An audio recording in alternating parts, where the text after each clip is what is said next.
Video हम देखने वाले हैं वास्तविक प्रतिबिंब और आभासी प्रतिबिंब के बीच में जो अंतर है उसके बारे में हम चर्चा करेंगे।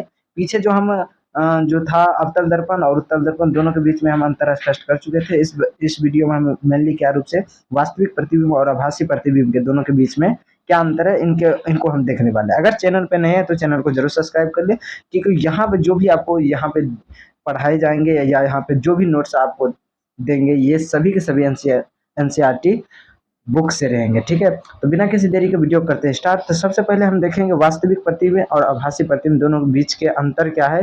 तो एक साइड क्या रखना है, वास्तविक प्रतिबिंब को रखना है, ठीक है, दूसरे साथ आभासी प्रतिबिंब को, ठीक है, एक साइड वास्तविक प्रतिबिंब दूसरे साइड, एक सेकेंड,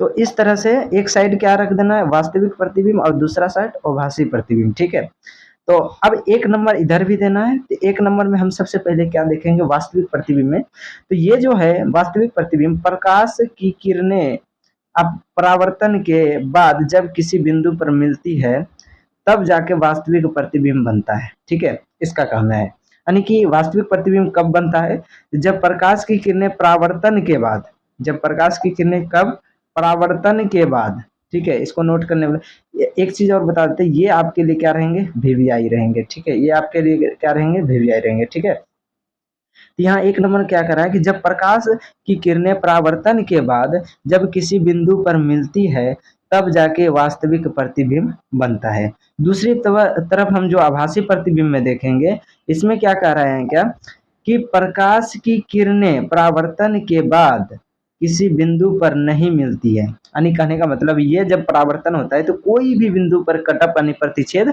नहीं करती है, लेकिन ये जो है हमको प्रतीत होता है, आभासी होता है कि ऐसा लगता है कि नहीं ये यहाँ पे कट होता होगा, तब जाके ये आभासी प्रतिबिंब बनता है। कहने का मतलब ये हुआ कि प्रकाश की किरणें परावर्तन के बाद किसी बिंदु पर नहीं मिलती है, लेकिन मिलती हुई क्या होती है प्रतीत होती, मिलती हुई क्या होती है प्रतीत होती है, तब जाके आभासी प्रतिबिंब होता है। एक नंबर दोनों का क्लियर हो गया। इसमें क्या होता है कि प्रतिबिंब यानी कि ये एक दूसरे से क्या होता है प्रतिच्छेद करती है, यहाँ पे प्रतिच्छेद नहीं करते। आप दर्पण जब फिगर बनाए होंगे तो उसमें आपको पता चल गया होगा कि आभासी प्रतिबिंब क्या होता है, काल्पनिक प्रतिबिंब क्या होता है। ठीक है, अगर पीछे का वीडियो आप नहीं देख रहे हैं जाके जरूर पीछे का वीडियो देख लिया ताकि आपको बहुत अच्छे से समझ आ जाए। ठीक है, नेक्स्ट बढ़ते हैं 2 नंबर की तरफ। ठीक है, अगर हम 2 नंबर की बात करें तो 2 नंबर में क्या है कि ये जो है वास्तविक प्रतिबिंब ये क्या करते हैं, वास्तविक जो प्रतिबिंब है वास्तविक प्रतिबिंब पर्दे पर उतारा जा सकता है। ठीक है, वास्तविक प्रतिबिंब को हम क्या कर सकते हैं पर्दे पर उतार सकते हैं, लेकिन जो आभासी यानी कि काल्पनिक, आभासी को ही काल्पनिक बोलते हैं, इसको हम पर्दे पर नहीं उतार सकते हैं। ठीक है, यानी ये जो वास्तविक प्रतिबिंब हम इसे क्या कर सकते हैं पर्दे पर, ये जो पर्दा है इस पे हम क्या कर सकते हैं उतार सकते हैं, लेकिन ये जो है ये काल्पनिक यानी कि आभासी प्रतिबिंब जो है ये क्या करते हैं ये नहीं उतरते हैं, कहाँ पे पर्दे पर नहीं उतारा जा सकता है। ठीक है, तीसरा नंबर की बात करें तो ये वास्तविक प्रतिबिंब दर्पण के सामने यानी कि सम्मुख, ठीक है, सम्मुख यानी कि सामने, ये दर्पण के सम्मुख यानी कि सामने बनता है, लेकिन यहाँ पे आभासी जो प्रतिबिंब है ये हमारा आभासी प्रतिबिंब है ये दर्पण के पीछे बनता है, ये दर्पण के पीछे बनता है। तो यहाँ जो है वास्तविक प्रतिबिंब ये दर्पण के क्या बनता है सामने यानी कि सम्मुख में बनता है। ठीक है, वहीं अगर वास्तविक प्रतिबिंब आभासी प्रतिबिंब का हम चर्चा करें तो ये क्या करते हैं दर्पण के पीछे, ठीक है, दर्पण के पीछे बनाते हैं।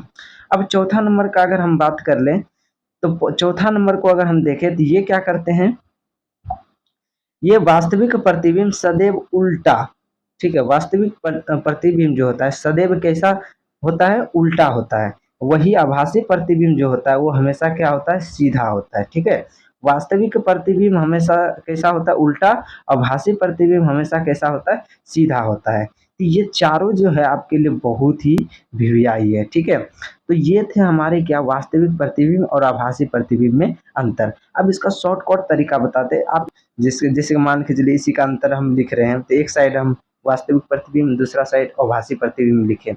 ठीक है, उसी तरह से नंबर 1 इसमें क्या होता है उसमें क्या, यानी कि उसी के बारे में बस चर्चा करते हैं। ठीक है, वही अंतर कहलाते हैं। तो इस तरह से आप इसका चाहे तो स्क्रीनशॉट ले लीजिए और कॉपी में आराम से नोट कर लिए। बहुत ही सिंपल भाषा से ये लिया गया है, जो ये कई बार एग्जाम में पूछ भी देता है। ठीक है, तो ये आपका रहा यहाँ से आपका वास्तविक प्रतिबिंब और आभासी प्रतिबिंब में अंतर। ठीक है, आई होप कि आपको ये वीडियो बहुत पसंद आई हो। अगर पसंद आया हो तो ज़रूर लाइक करें, शेयर करें और साथ ही साथ चैनल पर अगर नए हैं तो चैनल को ज़रूर सब्सक्राइब करें। ये आपके लिए बिल्कुल ही फ्री है। धन्यवाद।